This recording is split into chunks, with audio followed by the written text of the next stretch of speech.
President of the Bermuda Football Association. Earlier today you had the symposium as well as another component. How is the day going thus far in the lead up to the award ceremony tonight? The day is going really well.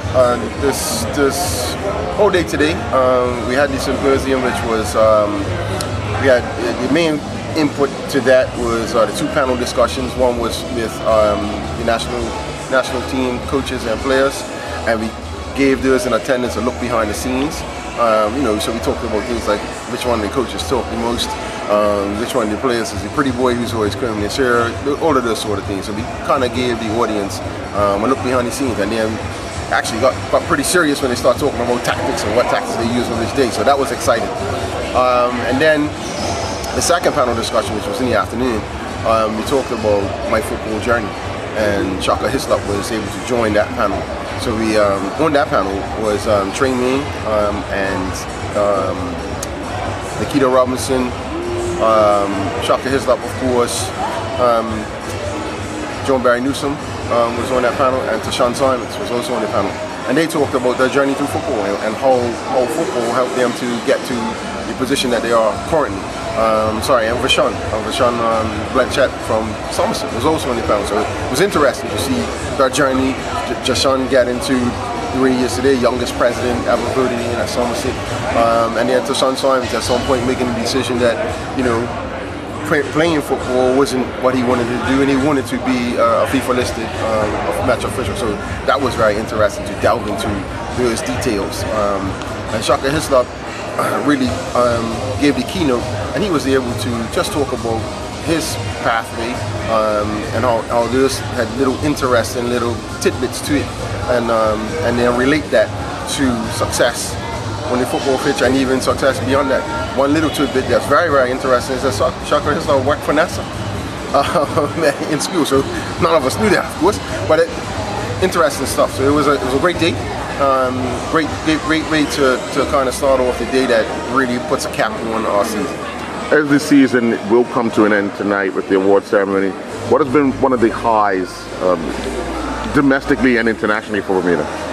Well, you're trying to sneak into my address, but obviously the highs are some of the performances that we've seen on the field of play. Some of the matches that I've personally seen. One thing that really comes to my mind is for one day Lathan's goal at BFA, which was fantastic. And I don't know how many people were there to see that, but I did, and it was a great goal. Or even Keith Jennings, who was going 40 and still playing for North Village and scoring goals. Or Angelo Simmons, who's gonna take the goal scoring crown from him. So it's those sort of things which are highlights in our season. And it shows that even though we have a lot of players who are off island, we still got some good product in the country, and there's some players who are playing their trade in the local leagues and performing well. All right, well, good luck, and we look forward to the journey in the Gold Cup and whatever else is coming on the horizon for Bermuda football. Absolutely, yes, yeah. Thank you. All right, well, Shaka, you're in Bermuda. You've had a chance to deliver a message. What's your thoughts on what you've seen around Bermuda football in this short time that you've been here? Well, I've only been here. I only got in yesterday evening, so I haven't been able to do that much or see that much. But I did spend the day at the symposium this morning, and I have to say I was hugely impressed with what I witnessed, what I was a part of. And I believe this kind of collaborative effort is something that more Caribbean countries can learn from. And it speaks volumes, especially to be here now at a time that Bermuda just qualified for its first major international tournament in the Gold Cup.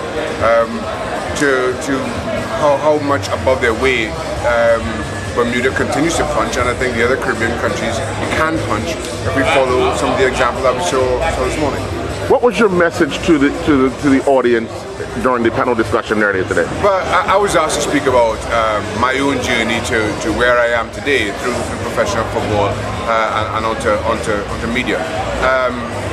My overall message will be and will continue to be that you've got to find your own path, and there's no specified path to either professional football or working in the media. I went to university, I graduated from university. It was something that I was determined to do and prove valuable, not maybe directly to the degree, but in terms of focus and time management and a certain sense of discipline that has to come into being a student athlete, that I thought lent itself to me in my professional career for as long as it's lasted. The game in the United States has been now deemed one of football. Years ago it was soccer. Now it's gaining that respect that it's due. What do you think it took for that to happen? It took time, and it took a lot of patience. Shaka in the US, and I was at college in the US in the late 80s and early 90s, so I know exactly what the game was and its standing within the US at that time. But to see it come as far as it has now, without question, time has played a part, patience. The game hasn't had the kind of investment that the other major US sports has had, or the sport enjoys in Europe. So it's had to be slow and deliberate in its approach. But at the same time, I think what I'm witnessing, and I've kind of picked up on in going to different games and different stadiums, is 10 or 15 years ago, I live just outside Boston now, so New England Revolution and my local team. I would go to see the Revs play, and it would be the kids who come to see the games and their parents who had to drive them. So the parents would sit up at the back somewhere, and the kids invariably running around the stands, enjoying the game and just kind of enjoying the whole atmosphere. Now when I go to those games, those kids have grown up. They're driving themselves to the game. They've grown up watching and playing the game. So the whole atmosphere within the stadium has changed, because now you have a knowledgeable fan base. It's not just the parents who didn't know anything about the game, but were there because they had to drive their kids. Now these stadiums are full of people who played the game their entire life and are knowledgeable and understand it. And the whole atmosphere around the stadium has changed, and I think that is lending itself to the growth of the game. I also believe that MLS has started to find who it is in the world of football, in that they're no longer a focus on retiring European stars, but they're now more looking for emerging South American, Caribbean and Central American talent. And now you see the stars of tomorrow using MLS as a platform, which I think has made MLS as a product all the more attractive to its audience. All right, well, thank you very much, and enjoy the rest of your time in Bermuda. I certainly will.